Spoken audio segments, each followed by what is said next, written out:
I think it's really important to get out and meet people. I've probably learnt more about that from being in Winebank than I have in any other business I've been in. But it doesn't matter that it is a social sort of a business here.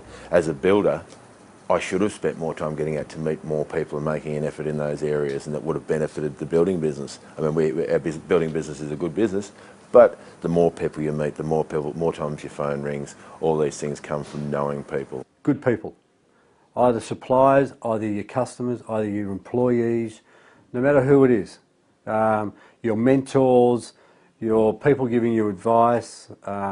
That is the key to running a good business. Have passion.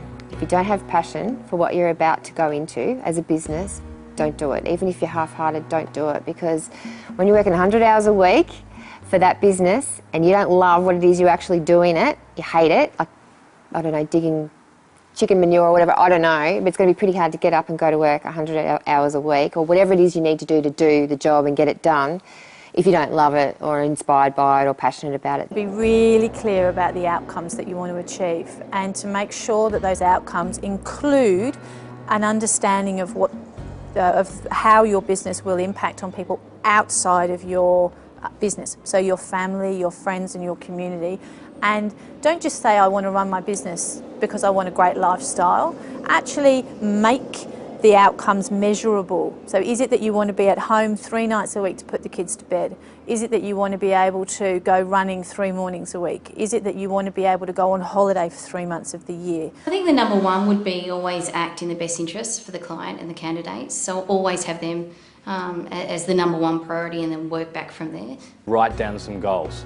I would be very impressed if a business could say, here are 5 things that I want to achieve over the next 12 months. There's nothing better than targets in business. You know, we can't just do darts and, you know, sort of try and hope for the best. We need to be 12 months down the track and go back and say, okay, how did we go? Did we achieve those goals? And every month you need to be checking in.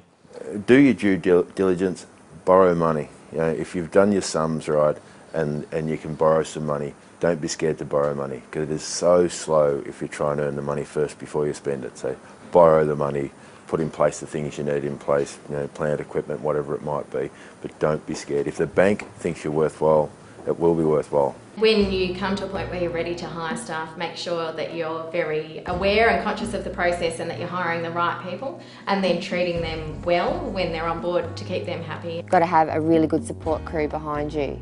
You do need to have supportive family, kids, parents, friends, everybody that knows what you're doing and why you're doing it and that they get you, because you do make a lot of sacrifices when you start a small business up, and to try and justify that to people at home, your own support crew, as well as to yourself and everybody else at work, just can't do it. You've got to have people around you saying, yep, we get you, we understand, we know why you like it, we get what's going on. Cash flow's king, obviously. Cash flow will, as long as you monitor it and take it and try not to turn into the wealthiest person in the world in the first 12 months. You know, you hear people say, oh, you know, most businesses don't make money the first 12 months. Well, that's ridiculous. Well, I don't know why you can't make money on day one, as long as you're controlling it. So look at your cash flows. If you set your cash flow, stick to it. And if you don't, there's going to be a reason for it. So cash flow I would put very high up the top somewhere. Profitability is really important, and there is a perception out there that if you run your own business you will make more money than someone who is an employee. And what's interesting is there's a lot of clients that I work with actually make less money, but the perception is that they're making more because they're a business owner. So before you start out, make sure that profit is something that you can actually make. Allow a little bit of personality to come out in your business. Sometimes a business is a reflection of you. I tried not to allow design experts to become the Tim Gentle show, and that was really hard to do at the start, because at the start I was the business. But now there's 14 staff and well over 500 clients. I don't want those clients ringing me, I want those clients ringing design experts. Not leaving finances to your accountant. We feel it's really important to be on top of where you are financially at all times, and to be very aware of cash flow. Cash flow is something that lots of people don't think about before they start a business, but realising that the money in the bank isn't necessarily your own to spend, and making sure that you're aware of up and coming expenses. Listen to your customers. If the customers aren't coming, there's a reason they're not coming. Maybe you're opening for the wrong hours, maybe you're supplying the wrong product, maybe your pricing's not quite correct. Talk to your customers, ask them what they want, because without a customer, you just don't have a business. Make sure that they've got really sound administration systems.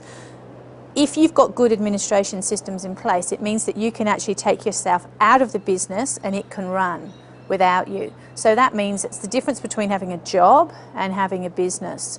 Work hard. You have to work hard. I can't think of anyone I know who's successful, whether it be in business or sport or whatever it might be. People don't succeed if they don't work hard. You know, you might have a hidden talent or a gift or whatever it might be, but still, the people who are successful with that work hard. You need to really believe in yourself. You really need to just go for it and try not to doubt yourself. You can do anything. Set your mind to it and you can do it, but you've got to believe in yourself.